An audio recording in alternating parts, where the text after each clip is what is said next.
If you count the rocks from left to right, the third one is known as a Scooby-Doo rock. Looks like Scooby-Doo's head facing to the Pacific. Third one from left to right. And this is the arch, amigos, El Arco.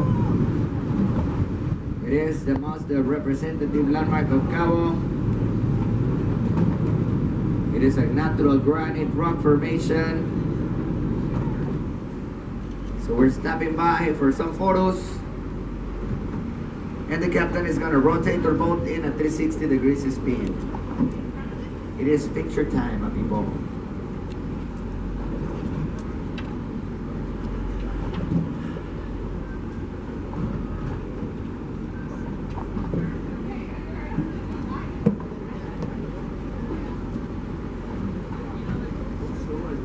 Along the shore on our way to the arches, watch for tiny